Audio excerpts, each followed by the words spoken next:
ขอนอบน้อมแด่พระผู้มีพระภาคเจ้าพระองค์นั้นซึ่งเป็นผู้ไกลจากกิเลสตรัสรู้ชอบได้โดยพระองค์เองประเดครับท่านผู้ฟังที่เคารพครับท่านผู้ฟังรับฟังรายการศึกษาธรรมนำสุขมีเสนอแก่ท่านผู้ฟังทุกวันศุกร์ตั้งแต่เวลา 14 นาฬิกาถึง 15 นาฬิกาดำเนินรายการโดยกระผมพันเอกธนัทเดชะมีอาจารย์สุรภาเดชะเป็นผู้ร่วมรายการวันนี้เราได้นำมัตตปิฎกฉบับอรรถกถาเล่มที่ 34มาศึกษากันในพระสูตรที่เราได้ศึกษามาก่อนเราจะมาทบทวนกันแล้วต่อไปก็ได้ศึกษาพระสูตรอื่นต่อไปมีพระสูตรที่น่าสนใจทุกสูตรแต่เราจะนำมาบางส่วนเช่นอาชานิยสูตร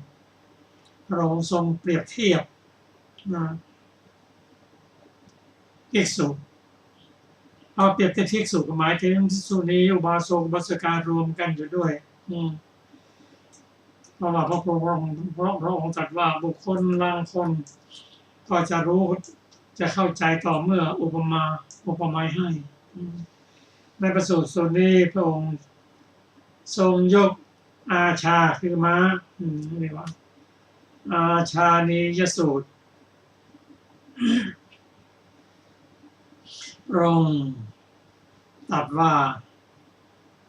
ภิกษุม้าตนของราชานั้นมีสีงามคือสีปลอดลักษณะอย่างอื่นดีด้วยมีสีงามแข็งแรงและมีฝีเท้าเร็วอันนี้เป็นม้าของพระราชาคู่ควรกับพระราชาภิกษุนั้นเป็นผู้ที่มีสีงามและเป็นผู้มีศีล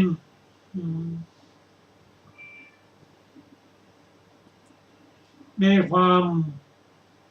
กล้ามีความอดทนและเป็นผู้ที่มีชาวดีพระสูตรส่วนนี้กล่าวว่าภิกษุนั้นเป็นผู้ที่มีศีลมีจรณะดีไม่บกพร่องและเป็นผู้มีความกล้าหาญเด็ดเดี่ยวคือเป็นผู้มีความพยายามไม่ทอดทิ้ง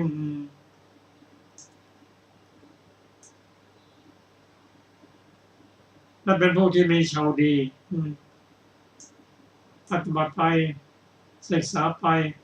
ก็มีชาวปัญญาเกิดขึ้นว่าอันนี้ทุกข์นิสมุทัยนิโรธและมรรคและก็ตรัสรู้ตามนั้นอันนี้เรียกว่าภิกษุผู้มีสีดีวรรณะดีเหมือนกับม้าต้นของพระราชาพระสูตรที่2ที่เราได้ศึกษาต่อไปนั้นพระองค์ตรัสว่าบุคคลที่เปรียบกับผ้าเปลือกไม้3ชนิด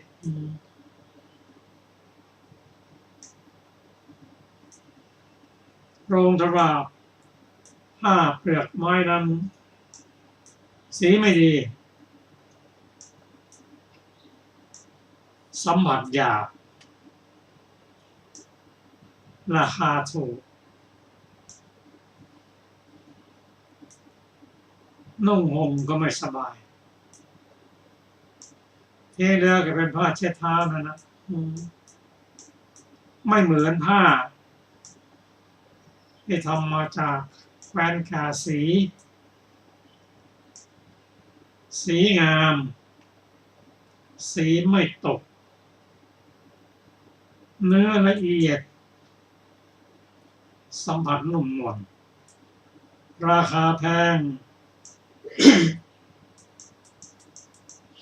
เอามาใช้แล้วถึงไม่จะเก่าสีก็ยังสดใสเก่ากันนั้นก็ควรยังใช้ได้อยู่ เอามาห่อเพชรห่อพลอยห่อทองได้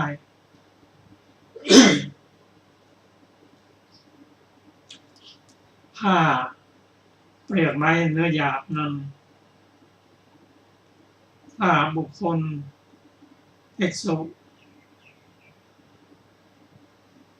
ไม่ประกอบด้วยศีลมีความประพฤติย่อหย่อน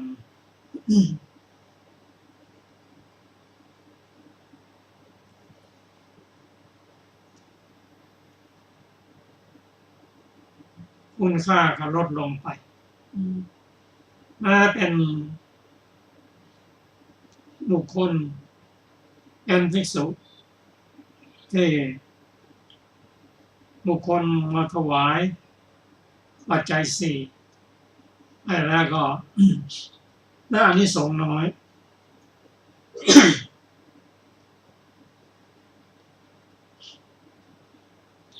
ได้บุญน้อย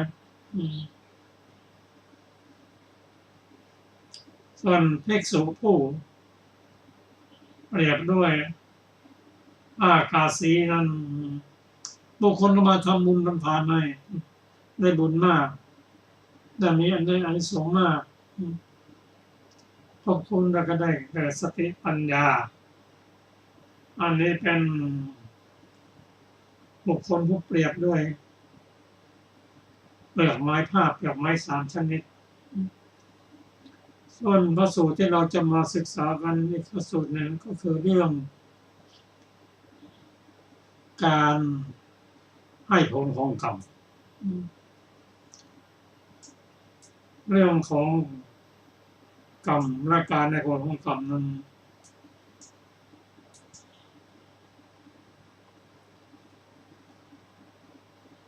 เป็นเรื่องที่ละเอียดซึ่งเรื่องนี้พระพุทธเจ้าเท่านั้นที่จะตัดเรื่องกรรมได้ครบถ้วนแม้พระอรหันต์บางครั้งเราต้องทูลถามเรื่องกรรมของเรื่องผลของกรรมถามว่ากรรมคืออะไรกรรมก็คือตัวเจตนาเจตสิกไม่ใช่บุคคลตัวตนกรรมคือการกระทำของตัวเจตนานั้นเจตนาเป็นตัวทำกรรม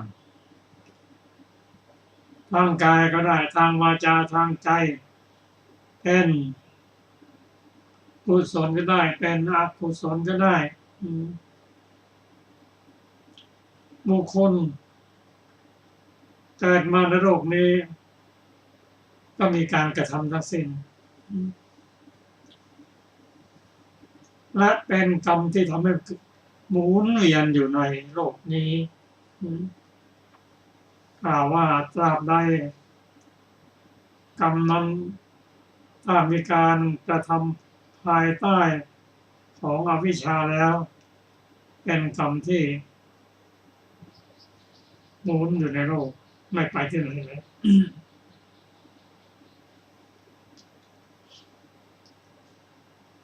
ผู้ที่ทำกรรมก็คือ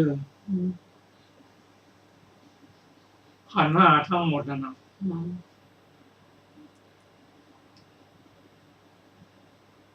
พระพุทธเจ้าพระอรหันต์ของพระองค์นั้นทำกรรมขณะที่มีชีวิตอยู่นั้นก็ยังทำกรรมอยู่แต่กรรมของพระอรหันต์นั้นเป็นกรรมที่ ไม่มีโลภะโทสะโมหะเป็นการกระทำกรรมภายใต้วิชาเพราะฉะนั้นกรรมของพระอรหันต์นั้นจึงเป็นกิริยาไม่มีผลส่วนกรรมที่กล่าวในสูตรนี้เป็นกรรมของบุคคลที่ทำมาในโลกกล่าวว่าบุคคลทำกรรมเหมือนกันแต่ให้ผลแตกต่างกันเหมือนกับบุคคลที่ทำกรรมดีทำกรรมดีมามากศึกษามามากกับบุคคลผู้ไม่มีบุญทำกรรมไม่ได้สร้างบุญกุศลมาก่อนก็ได้รับผลหนักกว่าท่านเปรียบเหมือนน้ำในมหาสมุทรซึ่งมีน้ำมากถ้าจะเอาเกลียใส่ลงไปความเค็มในน้ำก็จะนิดเดียวไม่มากส่วนถ้าน้ำ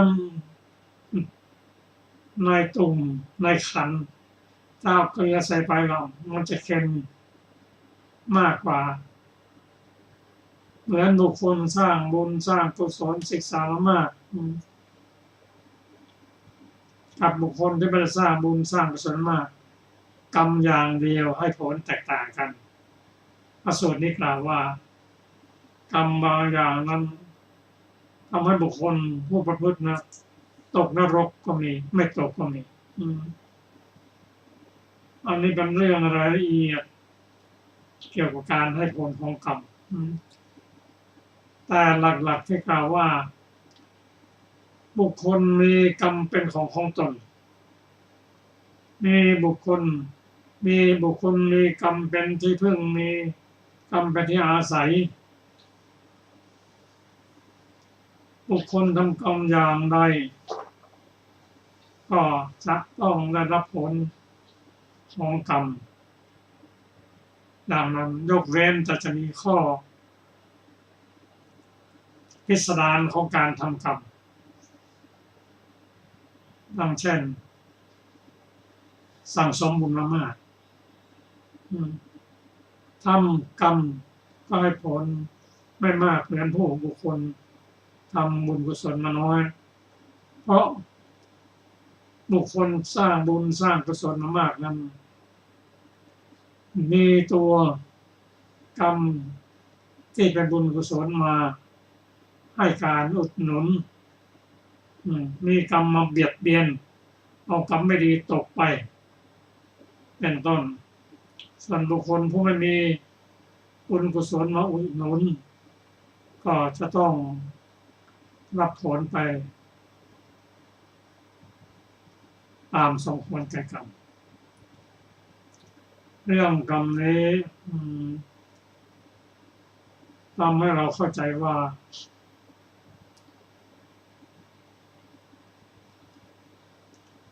บุคคล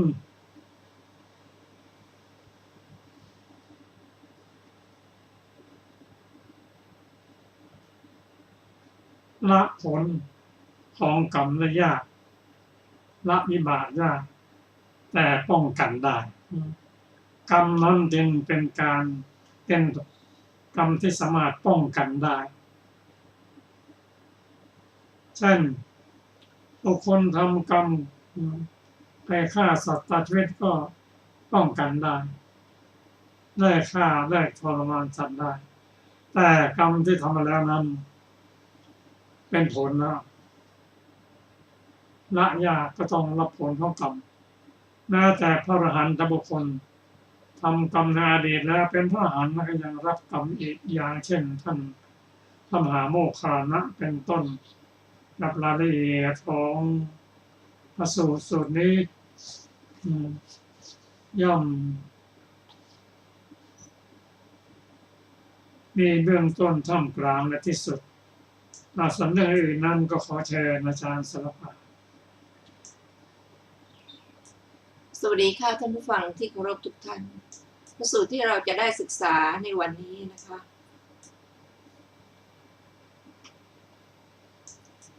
ได้แก่พระสูตรชื่อว่า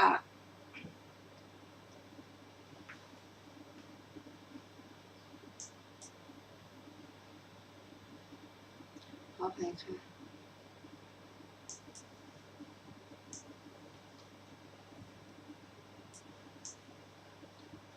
สมมุขตะสูตรว่าด้วยนิมิต3ดูก่อนภิกษุทั้งหลายภิกษุผู้ประกอบอธิจิตควรมนสิการนิมิต3ตามการอันควรคือมนสิการสมาธินิมิตคือข่มจิตใจให้ตั้งมั่นอยู่ในอารมณ์เดียวตามการอันควรมนสิการปักคาหะนิมิตทำความเพียรยกจิตให้อาจหารแช่มชื่นขึ้นตามการอันควรมนสิการอุเบกขานิมิตคือเพ่งดูเฉยอยู่ไม่ข่มไม่ยกเมื่อจิตเรียบร้อยแล้วตามการอันควรถ้าภิกษุผู้ประกอบอธิจิตจะพึงมนสิการแต่สมาธินิมิตส่วนเดียวไซร้เป็นฐานะอยู่ที่จิตจะพึงเป็นไปทางโกสัจฉะคือความเกียจคร้านความซึมเสื่องถ้าจะพึงมนสิการแต่ปักคาหะนิมิตส่วนเดียวเล่าก็เป็นฐานะอยู่ที่จิตจะเป็นไปทางอุทธัจจะคือความฟุ้งซ่านถ้าจะพึงมนสิการแต่อุเบกขานิมิตโดยส่วนเดียวไซร้ก็เป็นฐานะอยู่ที่จิตจะพึงไม่ตั้งมั่นเพื่อความสิ้นอาสวะเมื่อใดภิกษุผู้ประกอบอธิจิตมนสิการสมาธินิมิตตามการอันควรมนสิการปักคาหะนิมิตตามการอันควรมนสิการอุเบกขานิมิตตามการอันควรเมื่อนั้นจิตนั้นจึงจะเป็นจิตอ่อนควรแก่การงานเป็นจิตผุดผ่องและมั่นแน่วแน่เป็นอย่างดีเพื่อความสิ้นอาสวะเปรียบเหมือนช่างทองหรือลูกมือช่างทองเตรียมเบ้าติดไฟเกลี่ยถ่านเอาครีมจับทองวางบนถ่านแล้วสูบไปตามการอันควรพรมน้ำตามการอันควรคือหยุดสูบและพรมน้ำเพ่งพินิจดูว่าสุกหรือยังตามการอันควรถ้าช่างทองหรือลูกมือสูบเผาทองไปส่วนเดียวก็เป็นได้อยู่ที่ทองนั้นจะพึงแก่ไฟถ้าพรมน้ำไปอย่างเดียวก็เป็นได้อยู่ที่ทองนั้นจะพึงอ่อนไฟถ้าหยุดเพ่งพิจารณาดูอยู่อย่างเดียวก็เป็นได้อยู่ที่ทองนั้นจะไม่สุกดีเมื่อใดช่างทองหรือลูกมือสูบเผาทองไปตามการอันควรพรมน้ำตามการอันควรหยุดเพ่งพิจารณาดูตามการอันควรเมื่อนั้นทองนั้นจึงจะอ่อนควรแต่งได้สีสุกและไม่แตกใช้การได้จะประสงค์ทำให้เป็นเครื่องประดับชนิดใดๆเช่นเข็มขัดตุ้มหูสร้อยคอสังวาลก็ได้ตามต้องการฉันใดฉะนั้นแหละภิกษุทั้งหลายภิกษุผู้ประกอบอธิจิตควรมนสิการนิมิต3ตามการอันควรคือมนสิการสมาธินิมิตตามกำลังอันควรมนสิการปักคาหะนิมิตตามการอันควรมนสิการอุเบกขานิมิตตามการอันควรถ้าภิกษุผู้ประกอบอธิจิตจะพึงมนสิการแต่สมาธินิมิตส่วนเดียวไซร้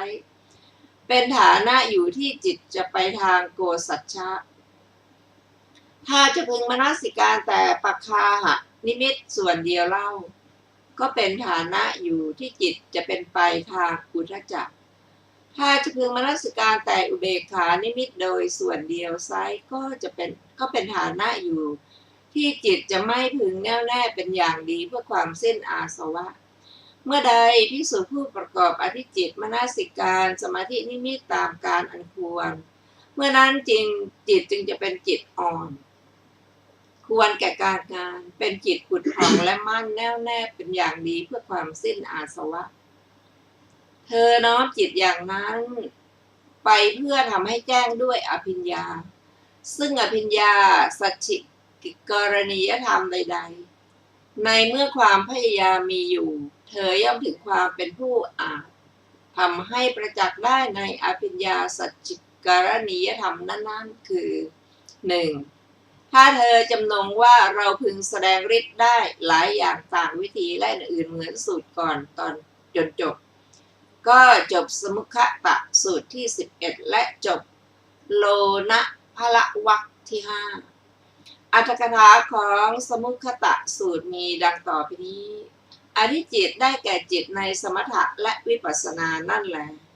บทว่าตีนิมิตตานิได้แก่เหตุ3บทว่ากาเลนะกาลังได้แก่ในการอันสมควรอธิบายว่าตลอดการอันเหมาะสมในบทว่ากาเลนะกาลังสมาธินิมิตตังมนสิกาตพังเป็นต้นมีอธิบายว่าภิกษุพึงกำหนดการนั้นๆแล้วมนสิการถึงเอกคตาคือความที่จิตมีอารมณ์เดียวเป็นเลิศในเวลาที่จิตประกอบด้วยเอกคตาเพราะว่าในพระสูตรนี้พระผู้มีพระภาคเจ้าตรัสเอกคตาว่าเป็นสมาธินิมิตในบทว่าสมาธินิมิตต่างนั้นมีความหมายของคำดังนี้นิมิตคือสมาธิชื่อว่าสมาธินิมิตแม้ใน2 บทที่เหลือก็มีนัยยะนี้แหละบทว่าปัคคาโหคือการประคองจิตเป็นชื่อของวิริยะ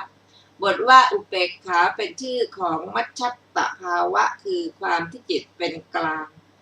เพราะฉะนั้นภิกษุพึงมนสิการถึงวิริยะในเวลาที่เหมาะสมแก่วิริยะ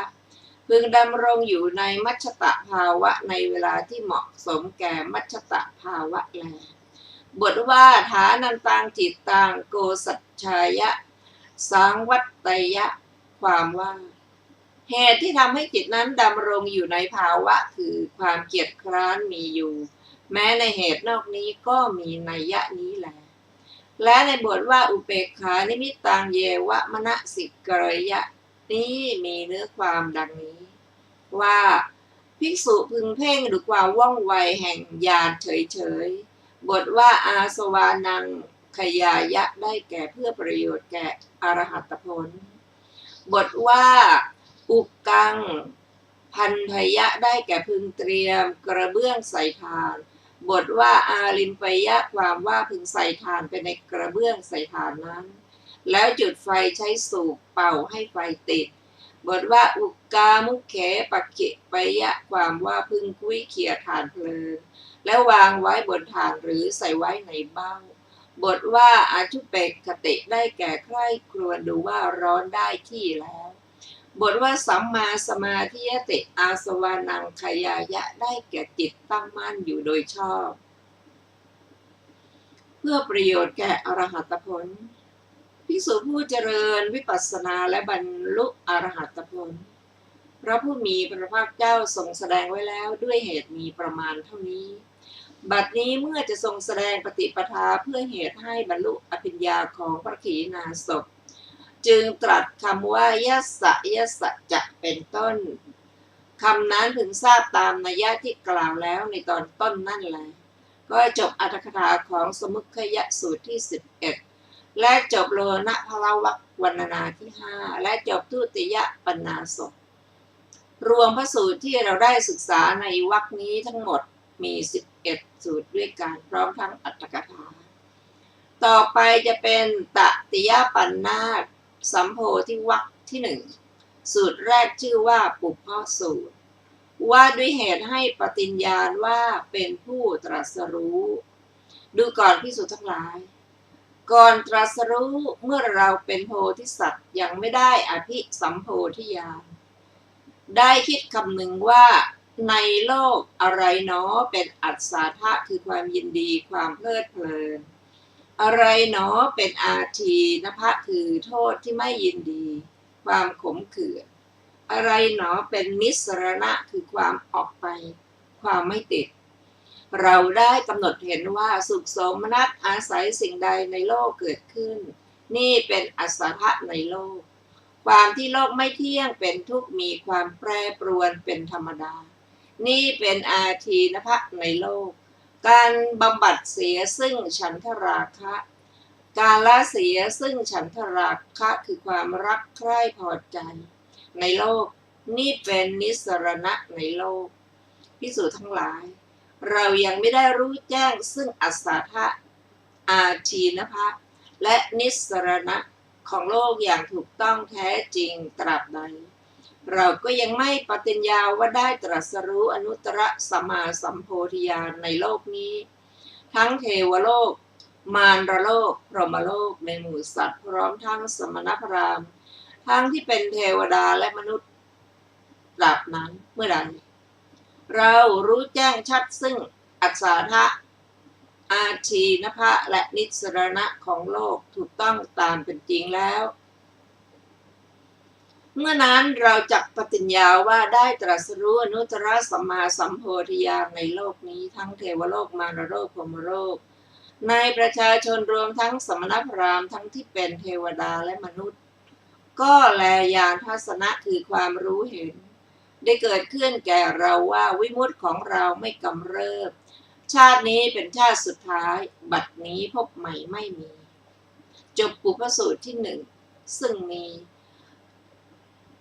อัตถกถาของปุพพสูตรดังต่อไปนี้คำว่าบทว่าปุเพวสัมโพธาได้แก่ในการก่อนแต่ตรัสรู้ท่านกล่าวอธิบายไว้ว่าในเวลาอื่นก่อนแต่พระอริยมรรคเกิดขึ้นนั่นเองบทว่าอนะภิสัมพุทธัสสะได้แก่ผู้ยังไม่แทงตลอดอริยสัจสี่บทว่าโพธิสัตว์ตัดเสวะสโตความว่าเมื่อสัตว์ผู้ตรัสรู้นั่นแหละคือผู้เริ่มเพื่อจะบรรลุสัมมาสัมโพธิญาณมีอยู่หรือว่าผู้ข้องอยู่ในพระโพธิญาณมีอยู่เพราะว่าพระสัมมาสัมพุทธเจ้าของเราจำเดิมแต่มีอภิธิหารสำเร็จแล้วด้วยการประมวลธรรม8ประการแทบบาทมูลของพระผู้มีพระภาคเจ้าพระนามวทีปังกรเป็นผู้เสด็จมาแล้วอย่างนั้นเป็นผู้ติดคือข้องอยู่ในโพธิญาณทรงพระดำริว่าเราต้องบรรลุพระโพธิญาณนี้แล้วไม่ทรงละความพยายามเพื่อบรรลุพระโพธิญาณนั่นแหละเสด็จมาแล้วเพราะฉะนั้นจึงเรียกว่าพระโพธิสัตว์บทว่าโกนุโคคือกัตโมนุโคแปลว่าอะไรหนอแลสังขารโลกชื่อว่าโลกบทว่าอัศสาโทได้แก่มีอาการชุ่มชื่นบทว่าอาทีนโวได้แก่มีอาการไม่น่าสดชื่นบทว่าตัสสะไม้หังความว่าเมื่อเรานั้นคือผู้คล้องอยู่ในพระโพธิญาณอย่างนี้มีอยู่บทว่าฉันทราคะปฏิวินโยฉันทราคะปหานางความว่าเพราะว่าฉันทราคะคือถึงความปราดไปคือละได้เพราะปรารภคืออาศัยพระนิพพานเพราะฉะนั้นพระนิพพานท่านจึงเรียกว่าฉันทราคะวินโยคือนำฉันทราคะออกไปฉันทราคะปหานังละฉันทราคะเสียได้บทว่าอีทังโลกะนิสรนังความว่าพระนิพพานนี้ท่านเรียกว่าโลกะนิสรนังเป็นแดนแล่นออกไปจากโลกเพราะสลัดออกไปแล้วจากโลกบทว่ายาวกีวังความว่าตลอดกาลมีประมาณเท่าใดบทว่าอภัญญาสิงความว่าได้รู้แล้วด้วยอริยมรรคญาณอันประเสริฐยิ่งแม้ด้วยบททั้งสองนี้ญาณนันจะปณะเมทัสนังพระผู้มีพระภาคเจ้าตรัสหมายถึงปัจจเวคขณะญาณบทที่เหลือในพระสูตรนี้ง่ายทั้งนั้นแหละชนี้แหละจบอรรถกถาของปุพพสูตรที่หนึ่งต่อไปเป็นมนุสสูตรว่าด้วยเหตุให้ปฏิญญาณว่าเป็นผู้ตรัสรู้ดูก่อนภิกษุทั้งหลายเราได้ตรวจค้นอัศทะของโลกแล้วอันใดเป็นอัศทะในโลกเราได้ประสบอันนั้นแล้วอัศทะในโลกมีเท่าใดอัศทะนั้นเราได้เห็นอย่างดีด้วยปัญญาแล้วเราได้ตรวจค้นอาทีนภะของโลกแล้วอันใดเป็นอาทีนภะในโลกเราได้ประสบอันนั้นแล้ว อาทีนภะในโลกมีเท่าใดอาทีนภะนั้นเราได้เห็นอย่างดีด้วยปัญญาแล้วเราได้ตรวจค้นนิสรณะของโลกแล้วอันใดเป็นนิสรณะในโลกเราได้ประสบอันนั้นแล้วนิสรณะในโลกมีอย่างไรนิสรณะนั้นเราได้เห็นอย่างดีด้วยปัญญาแล้วภิกษุทั้งหลายเรายังไม่ได้รู้แจ้งชัดซึ่งอัศทะทีนภะและนิสรณะของโลกอย่างถูกต้องแท้จริงตราบใดและอื่นๆบัดนี้พบใหม่ไม่มีจบมนุษย์สูตรที่2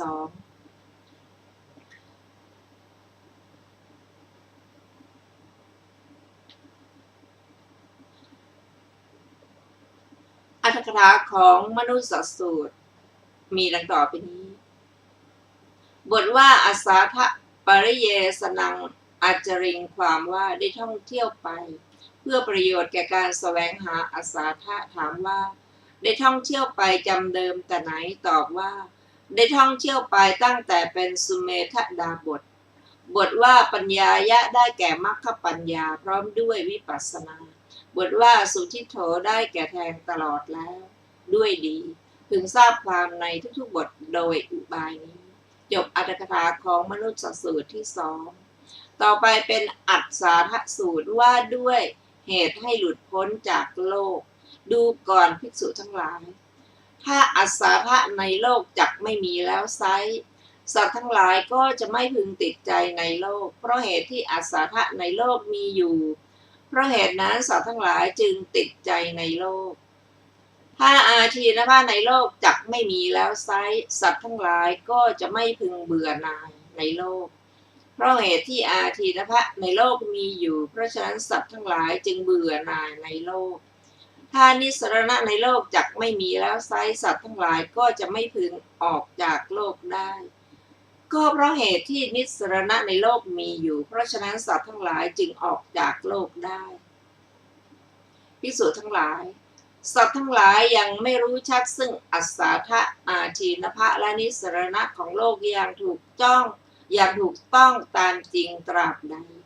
สัตว์ทั้งหลายก็ยังมีใจถูกกักขังอย่างติดยังไม่หลุดพ้นยังไม่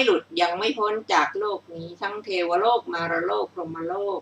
จากหมู่สัตว์พร้อมทั้งสมณพราหมณ์ทั้งที่เป็นเทวดาและมนุษย์อยู่ตราบนั้นเมื่อใดสัตว์ทั้งหลายรู้แจ้งชัดซึ่งอัศทะอาทีนภะและนิสรณะของโลกอย่างถูกต้องตามจริงแล้วเมื่อนั้นสัตว์ทั้งหลายจึงมีใจไม่ถูกกักขังได้ออกได้หลุดพ้นไปจากโลกนี้ทั้งเทวโลกมารโลกพรหมโลกจากหมู่สัตว์พร้อมทั้งสมณพราหมณ์ทั้งที่เป็นเทวดาและมนุษย์ก็จบอัศทสูตรที่3ต่อไปเป็นสมณสูตรนะคะแต่สูตรของอัศทสูตรนั้นไม่มีอรรถกถานะคะในสมณสูตรว่าด้วยผู้ควรยกย่องเป็นสมณะและพราหมณ์ดูก่อนภิกษุทั้งหลายสมณะหรือพราหมณ์เหล่าใดไม่รู้แจ้งชัดซึ่งอัศทะอาทีนภะและนิสรณะของโลกอย่างถูกต้องตามจริงสมณะหรือพราหมณ์เหล่านั้นเราไม่นับว่าเป็นสมณะในสมณะทั้งหลายไม่นับว่าเป็นพราหมณ์ในพราหมณ์ทั้งหลายอันหนึ่งสมณพราหมณ์เหล่านั้นหาทำให้แจ้งด้วยปัญญาอันยิ่งด้วยตนเองซึ่งประโยชน์แห่งความเป็นสมณพราหมณ์ด้วยปัญญาอันยิ่งเองสำเร็จอยู่ปัจจุบันนี้ได้ไหมส่วนสมณะหรือพราหมณ์เหล่าใดรู้แจ้งชัดซึ่งอัศทะอาทีนภะและนิสรณะของโลกอย่างถูกต้องตามจริงสมณะหรือพราหมณ์เหล่านั้นเรานับว่าเป็นสมณะในสมณะทั้งหลายนับว่าเป็นพราหมณ์ในพราหมณ์ทั้งหลายอันหนึ่งเธอเหล่านั้นย่อมทำให้แจ้งด้วยปัญญาอันยิ่งด้วยตนเองซึ่งประโยชน์แห่งความเป็นสมณพราหมณ์สำเร็จอยู่ในปัจจุบันนี้ได้จบสมณสูตรที่4ซึ่งมีอรรถกถาวินิจฉัยดังต่อไปนี้บทว่าสามัญญัตถังได้แก่อริยผลทั้ง4อย่างบทนอกนี้เป็นไวยพจน์ของบทสามัญญัตถังทั้งนั้น อีกอย่างหนึ่งชื่อว่ามรรคสี่เพราะอัตถะว่าความเป็นสมถะชื่อว่าผลสี่เพราะอัตถะว่าความเป็นพรหมก็ในพระสูตรทั้งสี่เหล่านี้พระผู้มีพระภาคเจ้าตรัสถึงขันธโลกอย่างเดียวจบอรรถกถาของสมณะสูตรที่สี่ต่อไปเป็นโรณสูตรว่าด้วยความร่าเริงและความเบิกบานในธรรมดูก่อนภิกษุทั้งหลายการร้องไห้ในวินัยของพระอริยะคือการขับร้องความเป็นบ้าในวินัยของพระอริยะคือการฟ้อนรำความเป็นเด็กในวินัยของพระอริยะคือการหัวเราะจนเห็นฟันอย่างพร่ำเพรื่อเพราะเหตุนั้นในเรื่องนี้พึงชักสะพานเสียในส่วนการขับร้องการฟ้อนรำส่วนการหัวเราะนั้นเมื่อท่านทั้งหลายเกิดธรรมปราโมทย์คือความยินดีร่าเริงในธรรมก็ควรแต่เพียงยิ้มแย้มจบโรณสูตรที่5มีอรรถกถาดังต่อไปนี้สูตรที่5ข้าพเจ้าจะยกเรื่องขึ้นแสดงตามอัตถุปฏิติขออภัยอัตถุปฏิคือเรื่องราวที่เกิดขึ้นถามว่าเรื่องราวเกิดขึ้นอย่างไรตอบว่าเรื่องเกิดขึ้นในพระอนาจารคือการประพฤตินอกรีดนอกรอยของพระฉัพพคีทั้งหลายเล่ากันมาว่าพระฉัพพคีเหล่านั้นขับร้องฟ้อนรำหัวเราะเที่ยวไปภิกษุทั้งหลายพากันกราบทูลพระทศพลพระบรมศาสนาตรัสเรียกภิกษุฉัพพคีเหล่านั้นมาแล้วทรงปรารภพระสูตรนี้เพื่อพุทธประสงค์จะทรงสั่งสอนภิกษุเหล่านั้นบรรดาบทเหล่านั้นบทว่ารุนนังแปลว่าการร้องไห้บทว่าอุมมัตตตังได้แก่กิริยาของคนบ้าบทว่าโกมาริกังได้แก่เรื่องที่เด็กๆจะต้องกระทำบทว่าทันตะวิทังสกหะสิตังได้แก่การหัวเราะด้วยเสียงอันดังของผู้ยิงฟันปรบมือด้วยบทว่าเสตุคาโตคีเตพระผู้มีด้วยเสียงอันดังทรงแสดงว่าการตัดปัจจัยในการขับร้องของเธอทั้งหลายจงยกไว้ก่อนเธอทั้งหลายละการขับร้องพร้อมทั้งเหตุแม้ในการฟ้อนรำก็มีนัยยะนี้เหมือนกันบทว่าอะลังแปลว่าควรแล้วเหตุ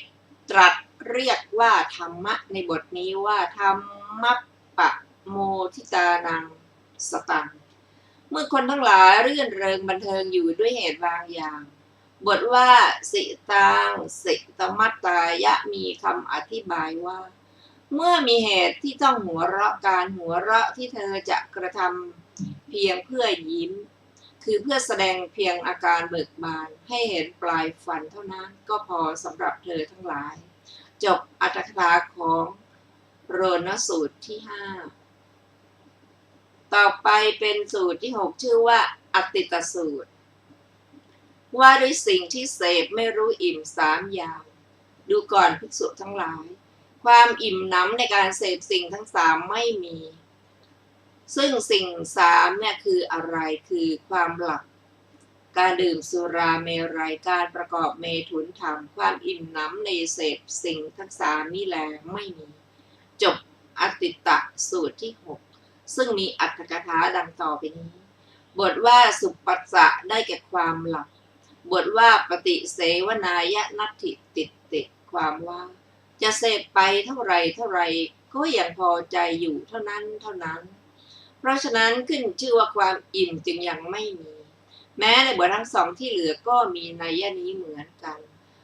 ก็ถ้าหากน้ำในมหาสมุทรจะกลายเป็นสุราไปและนักเลงสุราจะเกิดเป็นปลาเมื่อเขาแหวกว่ายอยู่ก็ดีนอนอยู่ก็ดีในน้ำนั้นขึ้นชื่อว่าความอิ่มก็ไม่พึงมี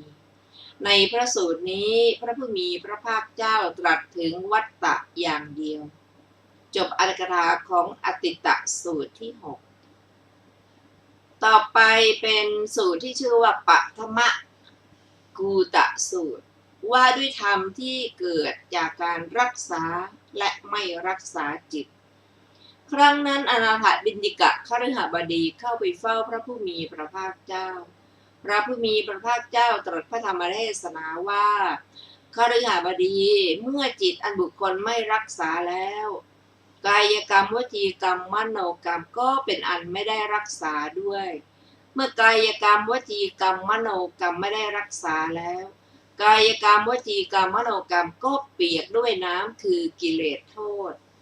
เมื่อกายกรรมวจีกรรมมโนกรรมเปียกแล้วกายกรรมวจีกรรมมโนกรรมก็เสียบุคคลผู้มีกายกรรมวจีกรรมมโนกรรมเสียการตายย่อมไม่เป็นการตายดีเปรียบเหมือนเรือนยอดเมื่อมุงไม่ดีทั้งยอดทั้งกรอนทั้งฝาเป็นอันไม่ได้รักษาก็เปียกก็ผุฉันใดเมื่อจิตอันบุคคลไม่รักษาแล้วและอื่นๆย่อมตายการตายย่อมไม่เป็นการตายดีฉะนั้นคฤหบดีเมื่อจิตอันบุคคลรักษาแล้วกายกรรมวจีกรรมมโนกรรมก็เป็นอันได้รักษาด้วยเมื่อกายกรรมวจีกรรมมโนกรรมได้รักษาแล้วกายกรรมวจีกรรมมโนกรรมก็ไม่เปียกเมื่อกายกรรมวจีกรรมมโนกรรมไม่เปียกแล้วกายกรรมวจีกรรมมโนกรรมก็ไม่เสียบุคคลผู้มีกายกรรมวจีกรรมมโนกรรมไม่เสียการตายย่อมเป็นการตายดีเปรียบเหมือนเรือนยอดเมื่อมุงดีแล้วทั้งยอดทั้งกรอนทั้งฝาเป็นอันได้รักษาก็ไม่เปียกไม่ผุฉันใดเมื่อจิตอันบุคคลรักษาแล้วและอื่นๆการตายย่อมเป็นการตายดีฉะนั้นจบปฐมกูตสูตรที่7ซึ่งมีอัตถกถาของปฐมสูตรดังต่อไปนี้บทว่าอวัตสุตังโหติแปลว่าย่อมเปียกบทวนะพัทธกังมรณังโหติความว่าการตายดีก็เธอก็ไม่ได้เพราะกรรมทั้ง3เป็นปัจจัยแห่งปฏิสนธิในอบายบทว่ากาลกิริยาเป็นไวยพจน์ของบทว่ามรณังนั่นเองพึงทราบวินิจฉัยในธรรมฝ่ายสุขกับปะคือธรรมฝ่ายขาวดังต่อไปนี้การตายดีเป็นอันเธอได้แล้วเพราะกรรมทั้ง3เป็นปัจจัยแห่งปฏิสนธิในสวรรค์แต่การตายนั้นใช่ได้สำหรับพระอริยสาวกทั้งหลาย3จำพวกมีพระโสดาบันเป็นต้นโดยส่วนเดียวเท่านั้นบทที่เหลือในพระสูตรนี้ง่ายทั้งนั้นแหละจบอรรถกถาของปฐมกูตสูตรที่7ต่อไปเป็นทุติยกูตสูตรที่8นะคะว่าด้วยกรรมพินาศและไม่พินาศเพราะจิตครั้งนั้นอนาถบิณฑิกะคฤหบดีเข้าไปเฝ้าพระผู้มีพระภาคเจ้าพระผู้มีพระภาคเจ้าตรัสพระธรรมเทศนาว่าคฤหบดีเมื่อจิตร้ายแล้วกายกรรมวจีกรรมและมโนกรรมก็ร้ายด้วยการตายของบุคคลผู้มีกายกรรมวจีกรรมมโนกรรมร้ายย่อมไม่เป็นการตายดีเปรียบเหมือนเรือนยอดเมื่อมุงไม่ดียอดกรอนฝาก็เสียด้วยฉันใดเมื่อจิตร้ายแล้วและอื่นย่อมไม่เป็นการตายดีฉะนั้นคฤหบดีเมื่อจิตไม่ร้ายแล้วกายกรรมวจีกรรมมโนกรรมก็ไม่ร้ายการตายของบุคคลผู้มีกายกรรมวจีกรรมมโนกรรมไม่ร้ายย่อมเป็นการตายดีเปรียบเหมือนเรือนยอดเมื่อมุงดียอดกรอนฝาก็ไม่เสียฉันใดเมื่อจิตไม่ร้ายแล้วและอื่นย่อมเป็นการตายดีฉันนั้นจบทุติยกูตสูตรที่8ซึ่งมีอรรถกถาดังต่อไปนี้บทว่าพยาปนางได้แก่จิตที่ละปกติภาพแล้วตั้งอยู่บทที่เหลือมีนัยยะดังกล่าวแล้วในสูตรก่อนนั่นแหละก็จบอรรถกถาของทุติยกูตสูตรที่8ต่อไปเป็นปฐมนิทานสูตรว่าด้วยเหตุเกิดแห่งธรรม3อย่างดูก่อนสุทั้งหลายต้นเหตุอกุศลมูล3นี้คือความเกิดขึ้นพร้อมมูลแห่งกรรมต้นเหตุ3คืออะไรคือโลภะโทสะโมหะเป็นต้นเหตุเพื่อความเกิดขึ้นพร้อมมูลแห่งกรรมกรรมที่บุคคลทำด้วยโลภะโทสะโมหะเกิดแต่โลภะโทสะโมหะมีโลภะโทสะโมหะเป็นต้นเหตุมีโลภะโทสะโมหะเป็นแดนเกิดอันใด กรรมนั้นเป็นอกุศลกรรมนั้นมีโทษกรรมนั้นมีทุกข์เป็นผลกรรมนั้นเป็นไปเพื่อกรรมสมุทัยคือความเกิดขึ้นพร้อมมูลแห่งกรรมกรรมนั้นไม่เป็นไปเพื่อกรรมนิโรธคือความดับแห่งกรรมนี้แลภิกษุทั้งหลายต้นเหตุสามเพื่อความเกิดขึ้นพร้อมมูลแห่งกรรมภิกษุทั้งหลายต้นเหตุสามนี้เพื่อความเกิดขึ้นพร้อมมูลแห่งกรรมต้นเหตุสามคืออะไรคืออโลภะอโทสะอโมหะเป็นต้นเหตุเพื่อความเกิดขึ้นพร้อมมูลแห่งกรรมกรรมที่บุคคลทำเพราะอโลภะอโทสะอโมหะเกิดแต่อโลภะอโทสะอโมหะมีอโลภะอโทสะอโมหะเป็นต้นเหตุมีอโลภะอโทสะอโมหะเป็นแดนเกิดอันใดกรรมนั้นเป็นกุศลกรรมนั้นหาโทษมิได้กรรมนั้นมีสุขเป็นผลกรรมนั้นเป็นไปเพื่อกรรมนิโรธกรรมนั้นไม่เป็นไปเพื่อกรรมสมุทัยนี้แหละภิกษุทั้งหลายต้นเหตุสามเพื่อความเกิดขึ้นพร้อมมูลแห่งกรรมจบปฐมนิทานสูตรที่ 9มีอรรถกถาดังต่อไปนี้บทว่านิทานานิได้แก่เหตุทั้งหลายบทว่ากรรมมานางสมุทยายะความว่าเพื่อประโยชน์แก่การทำการประมวลมาซึ่งกรรมที่เป็นวัฏฏคามีคือกรรมที่ทำให้สัตว์เวียนว่ายตายเกิดบทว่าโลภะปกตังความว่าทำด้วยความโลภบทว่าสาวัชชังแปลว่ามีโทษบทว่าตังกัมมังกัมมะสมุทยายะสังวัตเตความว่ากรรมนั้นย่อมเป็นไปเพื่อประโยชน์แก่การทำการประมวลซึ่งกรรมสมุทัยคือเหตุที่จะให้เกิดกรรมแม้เหล่าอื่นที่เป็นวัฏฏคามีบทว่าณตังกัมมังกัมมะนิโรธายะความว่าแต่กรรมนั้นไม่เป็นไปเพื่อประโยชน์แก่การดับวัฏฏคามีกรรมพึงทราบวินิจฉัยในกรรมฝ่ายขาวดังต่อไปนี้บทว่ากรรมมานังสมุทายะความว่าเพื่อประโยชน์แก่การเกิดขึ้นแห่งวัฏฏคามีกรรมบททั้งปวงพึงทราบความโดยนัยยะนี้จบอรรถกถาของปฐมนิทานสูตรที่ 9ต่อไปเป็นทุติยนิทานสูตรว่าด้วยเหตุเกิดแห่งกรรม3อย่างดูก่อนภิกษุทั้งหลายต้นเหตุ3นี้เพื่อความเกิดขึ้นพร้อมมูลแห่งกรรมต้นเหตุ3คืออะไรบ้างคือความพอใจเกิดเพราะปรารภธรรมทั้งหลายอันเป็นฐานแห่งฉันทราคะคือความรักใคร่พอใจที่เป็นอดีตหนึ่งความพอใจเกิดเพราะปรารภธรรมทั้งหลายอันเป็นฐานแห่งฉันทราคะที่เป็นในอนาคตหนึ่งความพอใจเกิดเพราะปรารภธรรมทั้งหลายอันเป็นฐานแห่งฉันทราคะที่เป็นปัจจุบันหนึ่งความพอใจเกิดเพราะปรารภธรรมทั้งหลายอันเป็นฐานแห่งฉันทราคะที่เป็นอดีตอย่างไรคือบุคคลตรึกตรองไปถึงธรรมอันเป็นฐานแห่งฉันทราคะที่เป็นอดีตอย่างไรคือบุคคลตรึกตรอง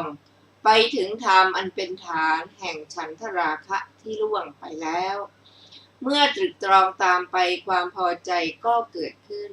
ผู้เกิดความพอใจแล้วก็ชื่อว่าถูกธรรมเหล่านั้นผูกไว้แล้วเรากล่าวความติดใจนั้นว่าเป็นสังโยชน์คือเครื่องผูกความพอใจเกิดเพราะปรารภธรรมทั้งหลายอันเป็นฐานแห่งฉันทราคะที่เป็นอดีตอย่างนี้แลความพอใจเกิดเพราะปรารภธรรมทั้งหลายอันเป็นฐานแห่งฉันทราคะที่เป็นอนาคตอย่างไรคือบุคคลตรึกตรองไปถึงธรรมอันเป็นฐานแห่งฉันทราคะที่ยังไม่มาถึงเมื่อตรึกตรองตามไปความพอใจก็เกิดขึ้นผู้เกิดความพอใจแล้วก็ชื่อว่าถูกธรรมเหล่านั้นผูกไว้แล้วเรากล่าวความติดใจนั้นว่าเป็นสังโยชน์ความพอใจเกิดเพราะปรารภธรรมทั้งหลายอันเป็นฐานแห่งฉันทราคะที่เป็นอนาคตอย่างนี้แล ความพอใจเกิดเพราะปรารภธรรมอันเป็นฐานแห่งฉันทราคะที่เป็นปัจจุบันอย่างไร คือบุคคลตรึกตรองถึงธรรมอันเป็นฐานแห่งฉันทราคะที่เกิดขึ้นจำเพาะหน้า เมื่อตรึกตรองตามไปความพอใจก็เกิดขึ้น ผู้เกิดความพอใจแล้วก็ชื่อว่าถูกธรรมเหล่านั้นผูกไว้แล้ว เรากล่าวความติดใจนั้นว่าเป็นสังโยชน์ความพอใจเกิดเพราะปรารภธรรมอันเป็นฐานแห่งฉันทราคะที่เป็นปัจจุบันอย่างนี้แลภิกษุทั้งหลายต้นเหตุ3อย่างนี้แลเพื่อความเกิดขึ้นพร้อมมูลแห่งกรรมดูก่อนภิกษุทั้งหลายต้นเหตุ3นี้เพื่อความเกิดขึ้นพร้อมแห่งกรรมต้นเหตุ3คืออะไรคือความพอใจไม่เกิดเพราะปรารภธรรมทั้งหลายอันเป็นฐานแห่งฉันทราคะที่เป็นอดีตหนึ่งความพอใจไม่เกิดเพราะปรารภธรรมทั้งหลายอันเป็นฐานแห่งฉันทราคะที่เป็นอนาคตหนึ่งความพอใจไม่เกิดเพราะปรารภธรรมทั้งหลายอันเป็นฐานแห่งฉันทราคะที่เป็นปัจจุบันหนึ่งความพอใจไม่เกิดเพราะปรารภธรรมทั้งหลายอันเป็นฐานแห่งฉันทราคะที่เป็นอดีตอย่างไรคือบุคคลรู้ชัดซึ่งวิบากอันยืดยาวของธรรมอันเป็นฐานแห่งฉันทราคะที่ล่วงแล้วครั้นรู้ชัดซึ่งวิบากอันยืดยาวแล้วกลับใจเสียจากเรื่องนั้นครั้นกลับใจได้แล้วคลายใจออกก็เห็นแจ้งแทงตลอดด้วยปัญญาความพอใจไม่เกิดเพราะปรารภธรรมทั้งหลายอันเป็นฐานแห่งฉันทราคะที่เป็นอดีตอย่างนี้แลความพอใจไม่เกิดเพราะปรารภธรรมทั้งหลายอันเป็นฐานแห่งฉันทราคะที่เป็นอนาคตอย่างไรคือบุคคลรู้ชัดซึ่งวิบากอันยืดยาวของธรรมอันเป็นฐานแห่งฉันทราคะที่ยังไม่มาถึงครั้นรู้ชัดซึ่งวิบากอันยืดยาวแล้วกลับใจเสียจากเรื่องนั้นครั้นกลับใจได้แล้วคลายใจออกก็เห็นแจ้งแทงตลอดด้วยปัญญาความพอใจไม่เกิดเพราะปรารภธรรมทั้งหลายอันเป็นฐานแห่งฉันทราคะที่เป็นอนาคตอย่างนี้แลความพอใจไม่เกิดเพราะปรารภธรรมทั้งหลายอันเป็นฐานแห่งฉันทราคะที่เป็นปัจจุบันอย่างไรคือบุคคลรู้ชัดซึ่งวิบากอันยืดยาวของธรรมอันเป็นฐานแห่งฉันทราคะที่เกิดขึ้นจำเพาะหน้าครั้นรู้ชัดซึ่งวิบากอันยืดยาวแล้วกลับใจเสียจากเรื่องนั้นครั้นกลับใจได้แล้วคลายใจออกก็เห็นแจ้งแทงตลอดด้วยปัญญาความพอใจไม่เกิดเพราะปรารภธรรมทั้งหลายอันเป็นฐานแห่งฉันทราคะที่เป็นปัจจุบันอย่างนี้แลภิกษุทั้งหลายนี้ต้นเหตุ3เพื่อความเกิดขึ้นพร้อมมูลแห่งกรรมจบทุติยนิทานสูตรที่10และจบโพธิวรรคที่1ท่านผู้ฟังที่เคารพค่ะวันนี้รายการศึกษาธรรมนำสุขก็ได้หมดเวลาลงแล้วขอบพระคุณทุกท่านที่ได้ร่วมศึกษาด้วยกันเราจะมาพบกันใหม่ในวันพรุ่งนี้เวลา 15 นาฬิกาเป็นต้นไปวันนี้ขอมีความสุขสวัสดีเจริญในธรรมยิ่งๆสวัสดีค่ะ